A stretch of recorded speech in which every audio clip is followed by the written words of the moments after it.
자, 그래서 오늘 하나님의 놀라운 은혜를 우리가 한 번 더 말씀을 통해서 좀 살펴보면서 정말 하나님의 은혜에 감사하고 하나님의 은혜에 찬양하고 그 은혜를 받은 저희 여러분들이 은혜 받은 자로서의 합당한 삶을 살아가면서 하나님 앞에 신실하고 충성된 그런 삶이 되어질 수 있기를 주님의 이름으로 축복합니다.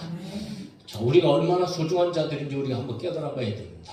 우리가 얼마나 정말 구약 성경에서 하나님께서는 이스라엘 백성들에게 너희는 보배롭고 존귀한 자라 이렇게 말씀하셨는데 오늘 저와 여러분들은 정말 그 누구보다도 그 무엇보다도 하나님의 사랑을 듬뿍 받고 있는 사람이에요. 네, 하나님의 놀라운 구원의 은혜를 우리가 입은 자들인 줄로 믿습니다.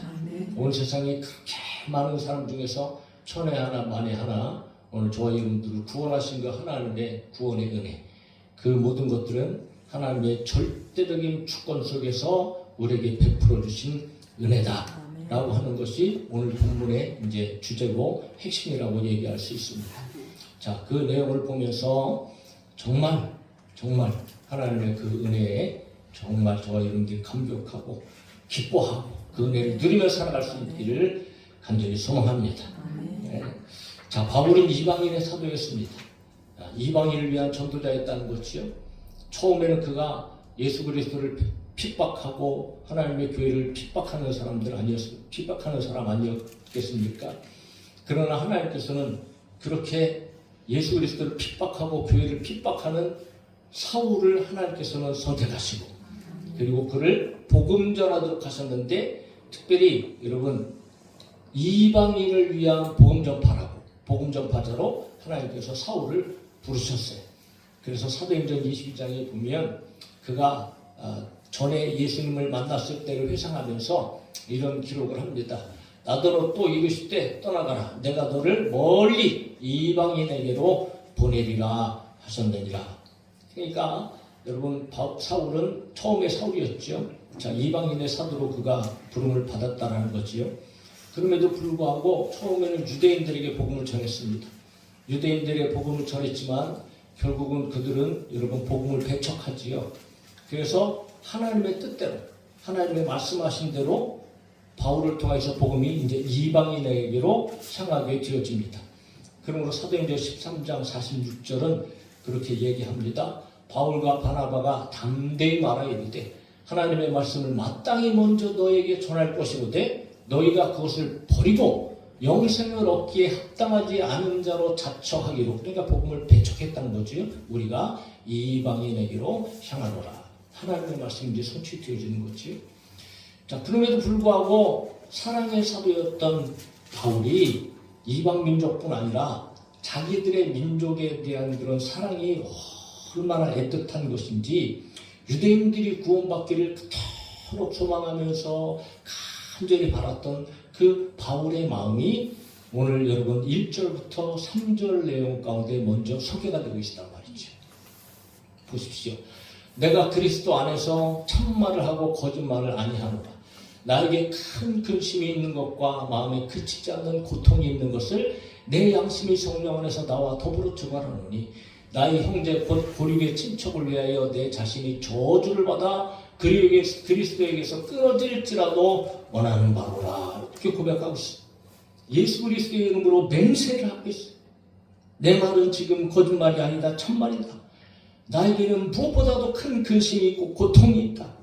그런데 이 근심과 고통은 자기 때문에 자기에 대한 것이 아니고 바로 여러분 바울이 속한 동족 이스라엘 백성에 대한 것이다 라고 얘기하면서 이방인의 사도로 부르심을 받아 사역을 하고 있지만 동족에 대한 그 구원의 갈망 이 동족에 대한 바울의 사랑이 얼마나 강력한 것이었는지 그러니까 예수 그리스도를 배척하는 그들을 보면서 여러분 얼마나 답답하고 깝깝하고 힘들고 어려웠는지 그 마음이 정말 고통스러웠다는 것이죠. 그러므로 여러분 그들이 구원받기 위해서 그들이 구원받는 것을 그토록 바라보았던 그 바울의 마음 그 마음이 과연 어떤 마음인가 자신이 저주를 받아서 자기가 구원받지 못할지라도 자기의 백성이 구원받기를 그토록 원했던 그런 바울의 심정, 이 심정을 그대로 표현하고 있는 것을 우리가 보게 되어집니다. 그러니까 자신이 저주를 받아 그리스도에게서 끊어질지라도, 구원을 받지 못한다 할지라도 자기의 민족 이스라엘 백성들이 축복을 받고 구원 얻기를 그만큼 간절히 소망했다라는 거죠. 예? 과거에 여러분 우리가 누구를 한번 생각해 볼 수 있죠? 모세. 예? 이스라엘 백성들이 이제 시내산에 도착해 갖고 구원을 받지 않았겠습니까? 그런데 시내산에서 여러분 무슨 짓을 합니까? 우상을 만들어 놓고 거기서 막 춤을 추고 이거 하나님이다 그러고 막 여러분 막 난리 부르스를 치지 않습니까? 그럴 때에 하나님께서 모세에게 뭐라고 말씀하십니까? 내가 저 모든 이스라엘 백성들을 아주 진멸하리라, 막 멸하리라. 하나님께서 얼마나 막 대응하셨는지. 그런데 그때에 이 우상을 만든 죄를 속하기 위해서 하나님 앞에서 누가 나섭니까? 모세가 나섰잖아요. 모세가 뭐라고 말한 하나님 앞에 기도하는지 아십니까? 이제 그들의 죄를 사하시옵소서. 그렇지 아니하시오면 원하는데 주께서 기록하신 책에서 내 이름을 지워버려 주옵소서 이렇게 하면서 기도한단 말이에요. 그러니까 하나님 나를 대신 여러분 하나님 멸하시고 저 백성들은 구원해달라는 그런 모세의 어마어마한 중보기도가 기록되어지고 있단 말이죠. 그러니까 자기 백성을 하나님의 심판에서 건져내고자 하는 사랑의 마음 모세. 또 오늘 이런 동일한 마음이 바울에게도 있단 말이에요. 바울에게도. 자기 동족에 대한 연민 그리고 사랑, 열심 그렇게 구원받기를 바랬던. 그런데 말이죠. 사실은 바울이 뭐 자기 동족들에게 무슨 그렇게 뭐 환대를 받고 자기 동족들이 뭐 그렇게 바울을 존중하고 존경하고 뭐 그런 것이 아니었어요. 오히려 처음에는 바울에게 바울 편이었고 바울과 같은 마음이었지만 나중에는 여러분 싹 등 돌리잖아요. 사실 동족에게 버림을 받은 사람이었어요.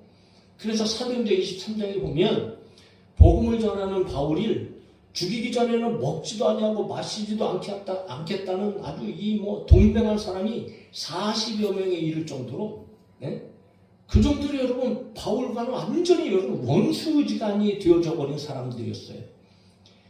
그럼에도 불구하고 바울은 자기 동족에 대해서 자기 민족에 대한 구원의 열정 그만큼 여러분 강렬했던 것들 우리가 보게 되면서 바로 이것이 예수 그리스도의 마음 아니겠어요? 예수 그리스도의 마음. 오늘 저와 여러분들도 무엇보다도 여러분 우리 가정을 위해서 또 우리 공동체인 교회를 위해서 더 나아가서 이 민족을 위해서 오늘날 얼마나 여러분 이게 참 교회에 문제가 많고 참 별의별 일들이 다 일어나고 말이지. 지금도 여러 가지 유튜브 소식을 통하여서 끊임없이 참 너무 안타깝고 깝깝하고 답답한 일들 그리고 이 나라 안에서도 지금 막 풍전등화와 같은 그런 뭐 사상의 적용화가 되어지고 지각적인 어떤 입법들이 정말 여러분 비참한 가운데 지금 있다는 것을 우리가 실제적으로 눈으로 보고 있잖아요. 여러분 우리 가족들을 위하여서 교회를 위하여서 나라 민족을 위하여서 저와 여러분들이 바울의 심정을 가지고 우리 모두가 하나님 앞에 그렇게 기도할 수 있는 그런 교회 그런 성도들이 되기를 예수님의 이름으로 축복합니다. 정말 이 마음이 얼마나 간절한 마음으로 바울이 지금 기도하고 있는가라고 하는 것들을 우리 한번 생각해 보면서 자, 이스라엘 백성들이 어떤 사람입니까? 사실 굉장히 아주 특별한 사람입니다. 굉장히 어떻게 보면 아주 하나님 앞에 놀라운 은혜를 경험한 사람들이고 이 하나님께서 모든 민족 가운데 특별하게 선택하셔서 그들과 함께 하시고 사실 그들을 하나님의 백성 삼으신 것 아니겠어요? 그러므로 바울이 4절 5절에 이제 그들의 특별한 은혜를 한번 이렇게 상기하고 있습니다. 보십시오. 그들은 이스라엘 사람이라 그에게는 양자됨과 영광과 언약들과 율법을 세우신 것과 예배와 약속들이 있고 조상들도 그들의 것이요 육신으로 하면 그리스도가 그들에게서 나셨으니 그는 만물 위에 계셔서 찬양을 받으실 하나님이시니라. 아멘. 그러면서 여러분 바울이 얘기합니다. 그들은 이스라엘 백성들이죠. 하나님의 자녀. 성경 분명히 얘기합니다. 출애굽기 4장 22절에도 하나님께서 이스라엘은 내 아들이요 내 장자라. 하나님께서 그들을 자녀 삼으셨다는 거죠. 그런데 여기서 자녀 삼으셨다는 이 말이 오늘 신약 시대에 하나님께서 우리를 자녀 삼으셨다는 말하고는 조금은 좀 차이가 있습니다. 오늘 우리는 하나님을 언제든지 아빠, 아버지라고 부르면서 친근하게 하나님 앞으로 나갈 수 있지만 구약 시대에 하나님과 이스라엘 백성들의 이 자녀와 아버지의 사이는 조금 달라요. 이거는 왕과 백성의 어떤 이런 관계 속에서 이제 이루어지는. 그래서 구약 백성들은 하나님을 여러분 감히 아버지라고 그렇게 표현하지도 못하고 부르지도 못하고, 하나님께서는 내가 너희 아버지라고 얘기했지만 이스라엘 백성들은 하나님을 그토록 친근한 아버지로 하나님을 대하지는 못했다라는 거지. 어쨌든 그럼에도 불구하고 하나님은 그들을 양자, 자녀 삼으셨다는 거지. 그리고 그들에는 하나님의 영광이 나타났어요. 하나님의 영광. 애굽에서부터 여러분 얼마나 놀라운 기적과 능력의 영광이 그들에게 나타났고, 시내산에서 그 어마어마한 하나님의 영광, 빽빽한 구름 가운데에 번쩍이는 번개 속에서 여러분 하나님의 음성을 듣고 그런 영광들을 보지 않습니까? 그리고 성막을 덮었던 구름기둥, 불기둥의 영광, 그리고 지성소에 나타났던 하나님의 영광, 성전을 가득 채웠던 어떤 놀라운 영광들, 기가 막힌 하나님의 살아계신 영광을 그들은 눈으로 본 자들이고 삶 속에서 경험한 자들이란 말이죠. 이런 사람들이 세상에 어디 있습니까? 더군다나 그들은 언약들을 받았어요. 율법을 받았습니다. 하나님께서 아브라함을 찾아오셔서 말씀하시고 언약하시고, 이삭에게 언약을 주시고, 야곱에게 언약을 주시고, 모세에게 언약을 주시고, 다윗에게 언약을 주시고, 끊임없이 하나님께서 언약을 주시고, 또 여러분 그들 가운데는 기가 막힌 율법. 그 세상 누구도 받지 못한 율법을 그들은 받았단 말이죠. 대단한 백성들 아니겠습니까? 거기다가 여러분 제사의식까지, 예배의식까지 하나님께서 그들에게 주셨어요. 이거는 우상 숭배하고는 완전히 구별되는 것이죠. 그리고 이 제사제도 가운데는 분명히 여러분 깊은 의미가 있어서 그냥 단순히 제사가 아니고 그 안에는 예수 그리스도에 대한 계시가 충만하게 이제 들어있는 구속사적 의미를 가지고 있는 제사제도였습니다. 더군다나 그들에게는 끊임없이 하나님께서 말씀하셨어요. 약속들이 주어졌다는 거죠. 그들의 조상들로부터.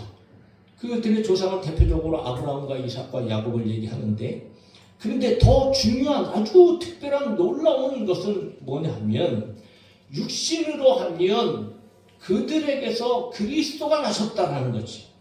그리스도가 그들의 혈통을 따라 태어나셨다는 거지. 약속대로 구원자이신 예수 그리스도가 태어나셨다는 겁니다. 그런데 그분이 누구시라고요? 만물 위에 계셔서 세세히 찬양을 받으실 하나님이시라는 겁니다. 온 세상의 구원자이신 하나님께서 혈통적으로는 유대민족, 이스라엘 민족의 혈통을 따라서 그가 태어나셨다는 거죠. 얼마나 놀라운 사실입니다. 육신으로는 다윗의 자손으로 마리아에서 출생하셨지만 신성적으로는 그분은 완전한 하나님이셨고, 그분은 영원히 존재하시던 분이셨고, 그분은 온 세상의 인류의 구원자가 되셨다. 그러므로 여러분, 이 모든 일련의 가정 속에서는 이스라엘이 정말 어마어마한 하나님의 섭리와 하나님의 특별 대우 가운데에 그들이 선택을 받은 사람이라는 것은 누구도 부인할 수 없습니다. 대단한 민족이었던 거지. 그럼에도 불구하고 그들에게 끊임없이 제사제도를 주시고 말씀을 주시고 율법을 주시고 하나님의 백성 삼으셨는데 그들은 결국은 실패해버리고 말았어요. 결국은 실패입니다. 실패. 그러므로 바울이 오늘 그런 그들의 이 특권을 이야기하면서 6절에 보면 그러나 하나님의 말씀이 폐하여진 것 같지 않도다 이렇게 표현하고 있단 말이죠. 이것은 무슨 말이냐 하면 그렇게 그들이 선택을 받아 그런 어마어마한 은혜를 누리고 하나님의 자녀로서 부르심을 받았음에도 불구하고 그들은 실패했다는 거예요. 실패. 그러면 여러분 보세요. 하나님의 말씀이 그렇게 주어졌는데도 그들이 실패했다? 그렇다면 하나님의 말씀도 실패한 것인가? 그러므로 하나님의 말씀도 폐하해줘야 되는가? 그게 아닌 거죠. 왜? 하나님께서는 여러분 혈통적으로는 그들을 그렇게 사용했다 할지라도 하나님께서 주시는 모든 언약과 말씀과 율법과 예배 안에는 결국은 여러분 영적인 하나님의 은혜, 하나님의 사랑, 하나님의 절대적 주권 가운데 구원의 섭리가 담겨져 있기 때문에 그러므로 하나님의 말씀은 폐하여 주지 않았다는 거지. 이스라엘 백성들에게 있어서 가장 그들이 잘못 생각하고 있는 그런 특권의식은 바로 선민의식입니다. 선민의식. 온 세상 민족 가운데에 오직 하나님께서 자기들을 찾아오셨고 선택해 주셨고 율법을 주시고 할례를 받게 하시고 예배의식을 갖게 하고 이것이요 얼마나 그들이 가지고 있는 아주 교만의 선민의식이었는지. 그러므로 여러분 할례를 받고 율법을 받은 우리는 구원받은 백성이다. 하나님의 구원을 떠나지 않는다. 막 이러면서 말이지. 결국은 예수 그리스도를 배척하고 예수 그리스도를 죽이는 데 여러분 그들이 앞장섰던 사람들 아니냐는 거죠. 그러므로 이제 바울은 무엇을 얘기하려고 하느냐 하면 하나님의 은혜가 과연 어떤 것인가. 그렇게 너희들이 구약 백성들이 하나님의 특별한 은혜를 받았다고 하는데 그러나 하나님의 구원은 어떻게 이루어지는가? 라고 하는 것을 얘기하면서 그 하나님의 구원의 역사를 하나님의 절대적 주권에 의한 것이다 라는 것을 이제 설명하려고 하는 겁니다. 그것을 설명하기 위해서 구체적으로 조상들로부터 이제 예를 들고 있다는 거지요. 그러면 7절에 보면 아브라함의 씨가 다 그의 자녀가 아니다. 6절에 먼저 이스라엘에서 난 자들이 그들이 다 이스라엘이 아니오라고 이제 시작을 하는 거지. 이것은 여러분 무슨 말이냐 하면 혈통적인 이스라엘 민족 가운데 자손들이 쭉 남는데 그들이 영적인 이스라엘, 구원받는 이스라엘이 아니다라는 거죠. 그러니까 혈통적으로 그들이 난 것이 그것 때문에 하나님의 자녀가 되어줄 수 없고 하나님 앞에 구원받는 조건이 되어줄 수 없다. 그것을 얘기하면서 아브라함의 이야기로 이제 쭉 이어나가는 거예요. 아브라함의 씨가 다 그의 자녀가 아니라 오직 이삭으로부터 난 자라야 내 씨라 불리리라 하셨다라고 말씀하세요. 아브라함이 여러분 육체적으로는 하가를 통하여서 아브라함의 자식 아닙니까? 아브라함의 씨잖아요. 아브라함의 아들이지요. 이스마엘을 낳았습니다. 그러나 그 이스마엘이 육체적으로 볼 때는 분명히 아브라함의 자녀고 아브라함의 씨였지만 그러나 하나님께서 아브라함에게 약속한 씨, 하나님께서 아브라함에게 약속한 자녀는 이스마엘이 아닙니다. 오직 이삭이었다는 거죠. 이삭. 하나님께서는 그 이삭을 씨로 약속하셨어요. 약속하신 자녀는 바로 이삭이었다는 거죠. 네? 하나님은 아브라함에게 분명히 약속하셨죠. 이삭이 또 사라에게 말씀하셨습니다. 내년 이맘때에 이르러 사라에게 아들이 있으리라. 그리고 말씀하신 대로 아브라함과 사라가 도대체 잉태할 수 없는 상황 속에서도 하나님께서는 능력으로 그들의 태를 여셔서 여러분 아들을 잉태하게 하시고 그리고 그 자녀인 이삭을 주셨다라는 거죠. 분명한 것은 무엇을 말하고자 하는가? 하나님의 선택과 구원이 육신적인 형편에 절대로 결코 의존하지 않는다는 것을 분명하게 보여주고 있다는 거예요.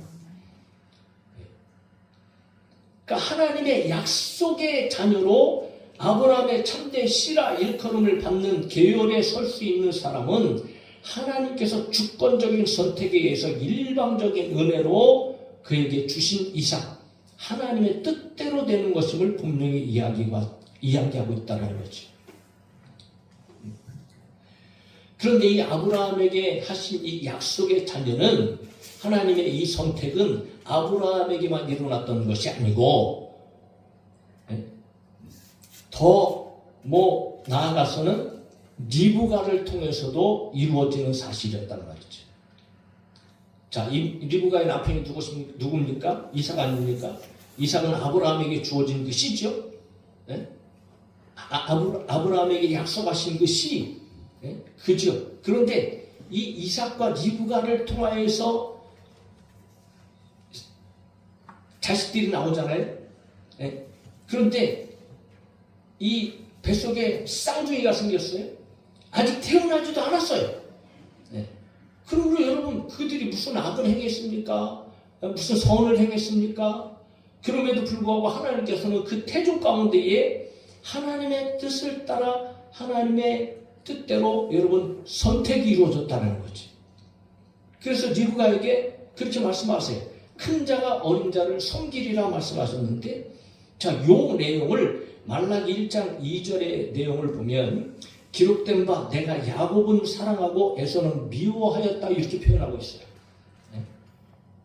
물론 얼마든지 그렇게 이제 표현하는 것이 마땅한 일이라고 생각합니다. 그러나 더 정확한 것은, 더 영적인 의미는 뭐냐면, 사랑하고라는 말은 하나님께서 선택하셨다는 말이고, 미워하셨다는 말은 하나님께서 버려두셨다, 유기하셨다, 선택하지 않으셨다라는 거죠.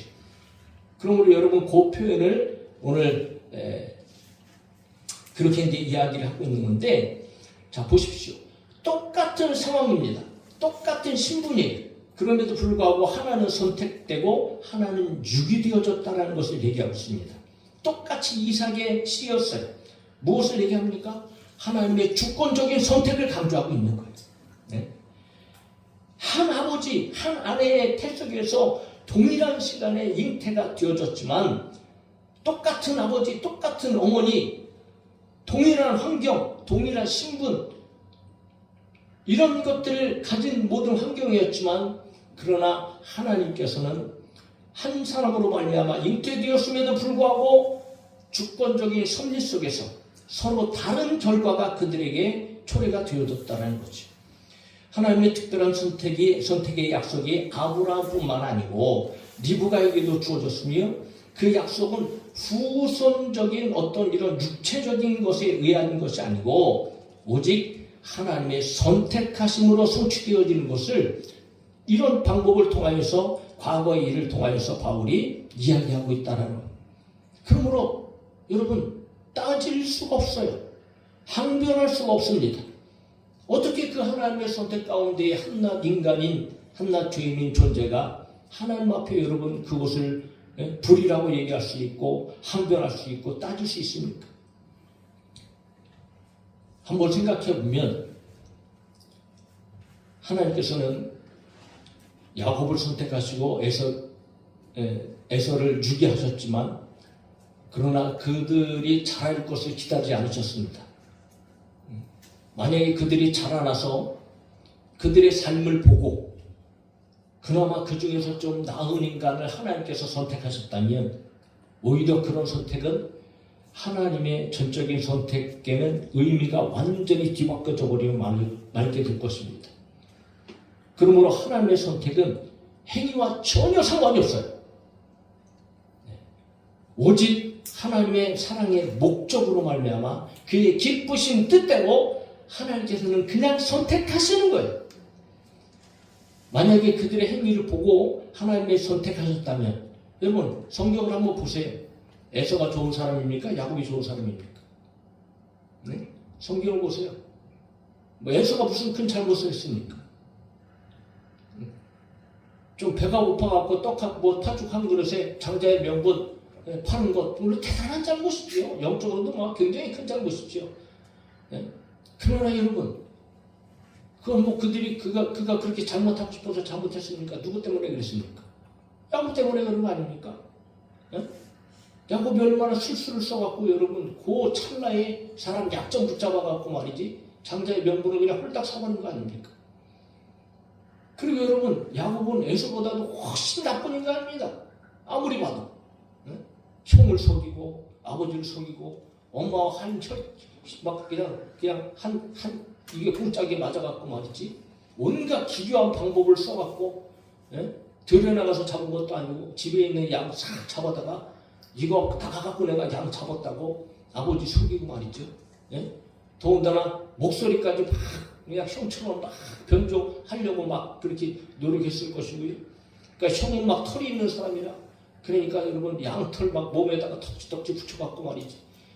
얼마나 간교합니까? 그렇게 하고 온 집안을 사실 쑥대 맞추고 만들잖아요. 형이 얼마나 불안해. 내가 아버지가 죽기까지 죽으면 저거 야곱 반드시 죽인다. 애들가 어떻게 왜 그런 생각을 했겠습니까? 야곱이 훨씬 더 악한 사람입니다. 나쁜 사람입니다. 그러니까 만약에 하나님께서 그들이 행하심을 보고 야곱을 선택하셨다면 오히려 하나님의 선택은요, 이건 완전히 잘못된 선택이 되어졌다. 그러니까 야곱에게 있어서 축복은 야곱이 얼마나 큰 축복을 받은 사람입니까? 행위와 업적이 나타나기 전에 이미 하나님께서 그를 선택하셨다는 거죠. 네? 이미 하나님의 주권적인 섭리와 선택의 축복이 야곱에게 임했다는 겁니다. 그러니까 여러분 야곱의 축복은 대단한 축복이 아닐 수밖에 없어요.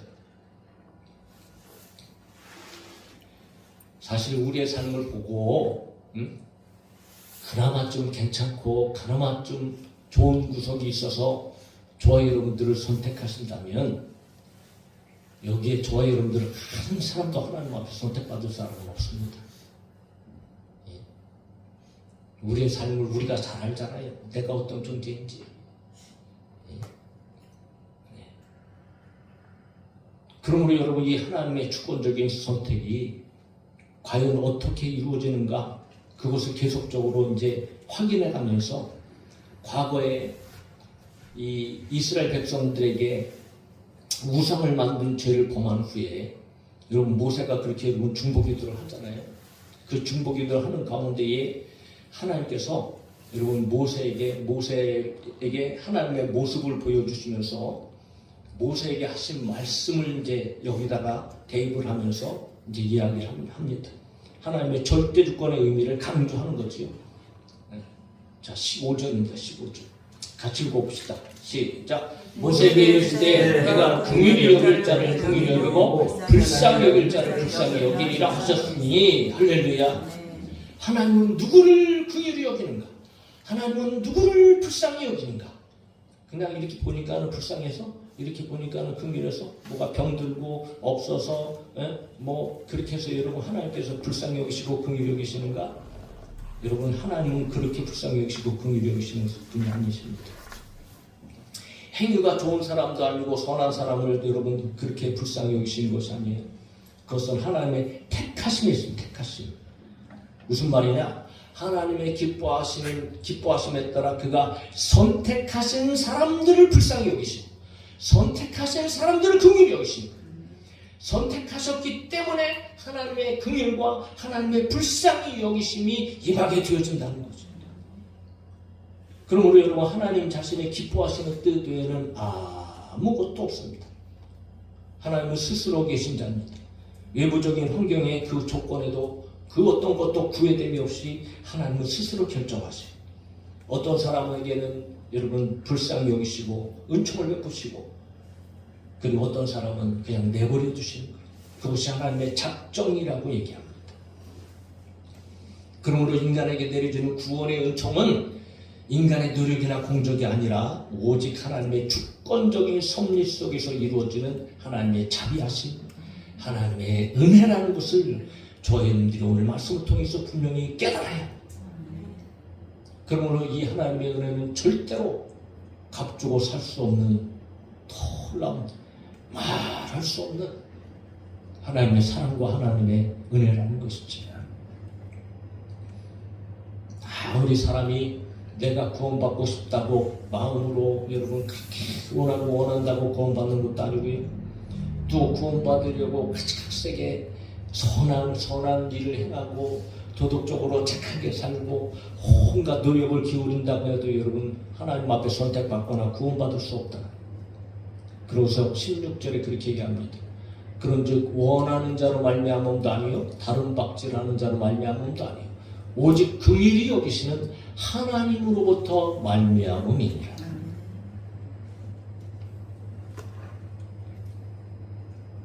오직 하나님의 은혜.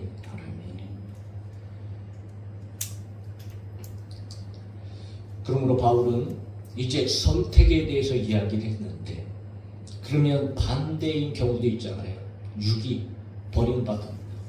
그럼에도 불구하고 그 버림받은 자들까지도 하나님께서는 쓰시고 계시다는 것을 오늘 바로의 이야기를 통해서, 육이의 표본을 바로의 이야기를 통해서 이제 이야기합니다. 17절입니다. 성경이 바로에게 이르실 때 내가 이 일을 위하여 너를 세웠으니 곧 너로 말미암아 내 능력을 보이고 내 이름이 온 땅에 전파되게 하려 함이라 하셨으니. 어떻게 보면 하나님께서 바로도 선택하셨다라는 거죠. 그런데 그 선택은 여러분 구원의 선택이 아니고 하나님의 영광을 위한 선택이었어요. 출애굽 당시 바로를 하나님께서 그냥 단순하게 존재케 하는 것이 아니고 적극적인 의미에서 하나님의 영광을 위해서 그를 하나님의 섭리 속에 남겨두셨다는 거지요.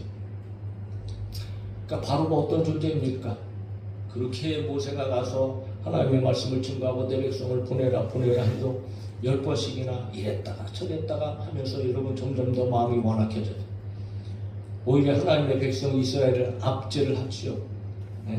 점점 더 궁지로 몰아가는 그런 악행을 범하였습니다. 그런데 오히려 그 바로의 그런 완악함은 하나님의 구원을 더 영광된 것으로, 하나님의 놀라운 역사와 하나님의 능력을 경험하는 그 일들로 사용되어주고 있다는 거지. 그러니까 하나님께서 선택하심으로 말미암아 하나님을 믿고 하나님을 섬기는 자들도 놀라운 하나님의 영광을 나타내는 자들로 삼으시고 계시지만, 또 때로는 유기하신 자들 가운데서도 그들을 통해서 하나님의 대적하는 자들을 통해서도 하나님의 영광을 받으시는 분이다. 그러니까 모든 것들을 자기의 뜻대로 자기의 주관대로 하나님께서는 이루어 가시는 분이다 라는 것들을 이야기하고 있는 것을 우리가 보게 됩니다. 그렇다고 하나님께서 죄를 짓도록 하시는 분은 아니지요. 네. 그러므로 여러분 18절에 보면 그렇게 이야기를 하면서 이제 정리를 해나갑니다. 그런즉 하나님께서 하고자 하시는 자를 긍휼히 여기시고 하고자 하시는 자를 완악하게 하시느니라.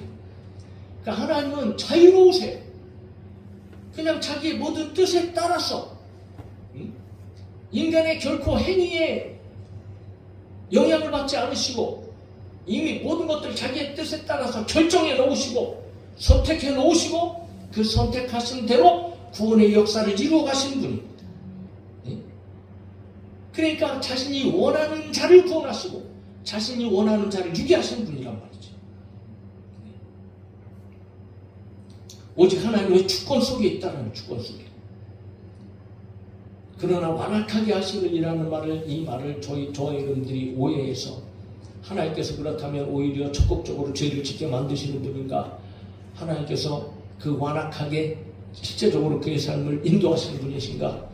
여러분 성경은 그렇게 기록되어 있다 할지라도 물론 여러분 넓은이 위해서는 그렇게 기록해도 됩니다. 그러나 여러분 그 안에 담겨진 뜻은 하나님은 완악하게 하시는 분이시라는 것이 아니고 그냥 죄인으로 내버려 둔 겁니다. 여러분 세상의 모든 사람들은 다 죄인입니다. 할렐루야. 모든 사람이 죄를 범하였으면 하나님의 영광을 이루지 못한 다 죄인입니다. 그리고 창세기부터 그 죄로 말미암아 시작된 인류의 역사는 끊임없이 점점 더 죄가 커지고 눈덩이처럼 불어납니다. 점점 더 완악해져. 그것이 죄인의 특징입니다. 죄인의 본성입니다. 원래 죄인이에요. 그리고 완악한 본성대로 하나님께서 내버려 두셨어요. 그러므로 저희는 여러분 돌이킬 수 없는 심판에 이르게 되는 것이 당연히 그들에게 정해진 일인 거예요. 하나님은 그들을 결코 죽음으로부터 구원하지 않으십니다. 내버려 두시는 거예요. 그러나 모든 세상의 그 죄인 가운데에 여러분 내버려 두시는 그런 사람 속에 포함된 것이 아니고 오늘 저와 여러분들은 하나님께서 이미 선택하시고 우리가 어떻게 살지를 다 이미 아셨지만 그런 하나님께서 우리를 선택하시고 저희 여러분들을 마침내 예수 그리스도의 이름으로 말미암아 구원해 주시고, 그러니까 이것이 가장 중요한 핵심이라는 거죠. 로마서는 끊임없이 여러분 하나님의 구원의 경륜, 하나님의 어떠하심, 하나님께서 우리를 어떻게 살아가셨는가, 어떻게 구원하셨는가, 그것은 전적으로 하나님의 은혜였고 하나님의 전적인 주권 가운데에 이루어진 그야말로 놀라운 영적인 사실이라는 것을 로마서는 끊임없이 이야기하면서, 오늘 이런 상황 속에서 우리가 구원받았다면 그러면 과연 저와 여러분들이 얼마나 놀라운 영적인 하나님의 자녀들인가, 얼마나 큰 은혜와 얼마나 큰 하나님의 놀라운 사랑과 불쌍히 여기심과 긍휼히 여기심을 통해서 오늘 우리가 이 자리에 앉아있는가. 이미 창세전부터 저와 여러분들이 이 세상에 태어나기 전부터 하나님 우리를 선택하시고, 그리고 하나님 우리를 구원하시려고 긍휼히 여기시고 불쌍히 여기셔서 마침내 이 땅 가운데 우리를 태어나게 하시고 복음을 듣게 하시고 성령으로 말미암아 복음을 따르게 하시고 믿게 하여 주셔서 하나님의 자녀가 되어졌고, 여러분 구원받는 하나님의 백성들이 되어졌다. 우리는 그저 한 일이라고는 그나마 여러분 우리의 마음을 열고 믿는 일 하나밖에 없었잖아요. 그런데 실제적으로 그 믿음마저도 어떻게 이루어진 겁니까? 하나님께서 저희 이름들을 이미 작정하셨기 때문에, 예정하셨기 때문에 절대적인 주권 가운데에 믿음도 선물로 주셔서, 할렐루야, 그것까지도 하나님의 은혜였다라는 거죠. 사랑하는 성도 여러분, 이 하나님의 놀라운 은혜가 오늘 저희 여러분 가운데 임했다라고 하는 이 사실, 우리는 반드시 기억해야 됩니다.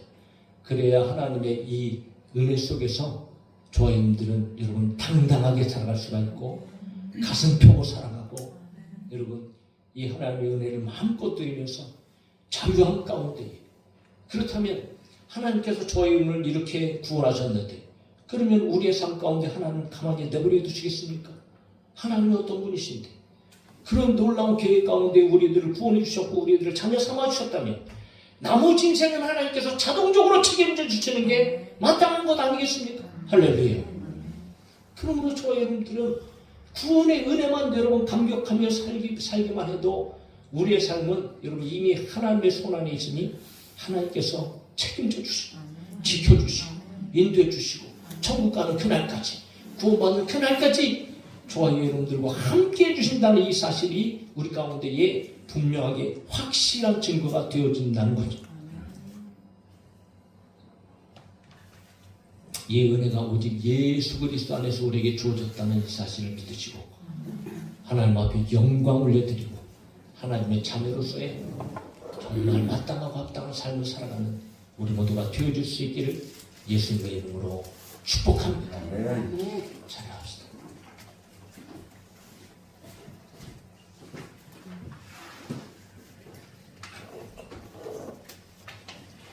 마음껏 하나님의 그 크신 사랑을 여러분 말로 형용할 수 없지만 찬송하면서 하나님께 영광 올려드리고 잠시 한번 기도합시다.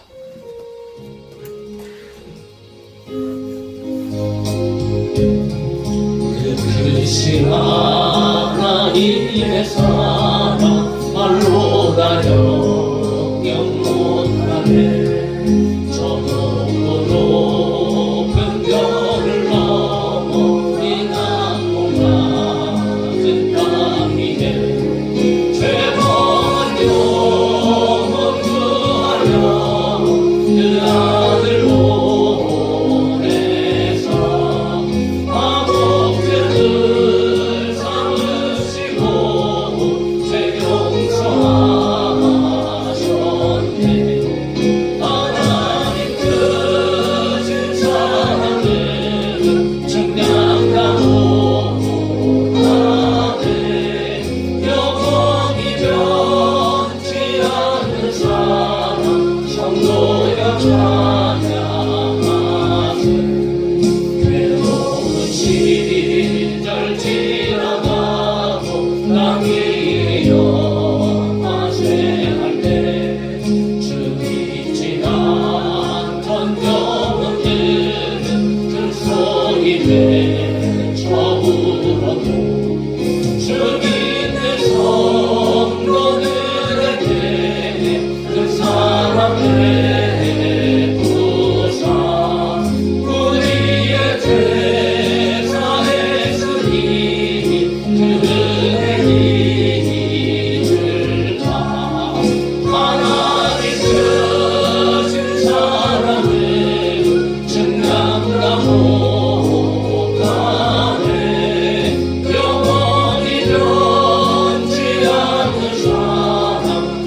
어찌하실까 저 하늘 높이 산으로 채우지도 못하니 하나님 크신 사랑을 증명하고 하네 영원히 변치 않는 사랑 성도여 찬양하 하나님 크신 사랑은 하나님 크신 사랑을 증명하고 하네